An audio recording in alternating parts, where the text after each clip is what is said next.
Hello guys, welcome back to my channel. এখন বাজে বিকেল 4:30, প্রচুর বৃষ্টি নেমে পড়েছে আর আমি ছাতা নিয়ে বেরিয়ে পড়েছি। मगर क्यों? তো চলো তোমাদের গ্রামের পরিবেশটা দেখাই বৃষ্টি হওয়ার পর কীরকম লাগে। এই যে দেখতে পাচ্ছ পুরো জলে ভর্তি হয়ে গেছে এই দিকগুলো, আর এইদিকে মাঠে গরুগুলো চড়ছে বৃষ্টিতেই, কারণ এখানে প্রচুর ঘাস আছে। আর এইদিকে হাল দেখো, রাস্তার উপরে সব জল দাঁড়িয়ে গেছে, কারণ আমাদের গ্রামে প্রচুর উন্নয়ন হয়েছে কিছু বছর হলো। এই যে এটা রাস্তা না ড্রেন তোমরা বুঝতে পারবে না, পুরো নদীর মতো এইদিকে জল যাচ্ছে, আর প্রত্যেক সময়ই একটু জল হয়ে এরকম অবস্থা হয়ে যায় আমাদের গ্রামটা। গ্রামের হাল প্রচুর খারাপ। তো এখন আমরা মাঠে মাঠে হাঁটতে হাঁটতে চললাম, কারণ পিচটাকে কাঁটা দিতে হবে, নইলে গরুতে এখনই ষষ্ঠী পুজো করতে হবে পিচটা। তো মাঠটা পুরো জলে ভর্তি হয়ে গেছে, এই দেখতে পাচ্ছ আমাদের মাঠ কী অবস্থা।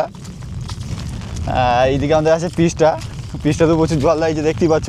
এখানে আমাদের উইকেট কিপিং করা হয়, আর এটা হচ্ছে আমাদের পিচটা পুরো সমান হয়ে গেছে, প্রচুর খাল ছিল। আর এইদিকে আমাদের একটা ভাই ঢাকা দিচ্ছে পিচটাকে, এখন কাঁটা পুরো জলে ভর্তি হয়ে গেছে পিচ।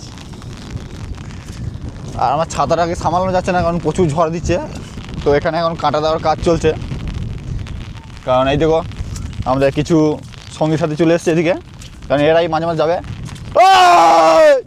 চল পাগলা চল।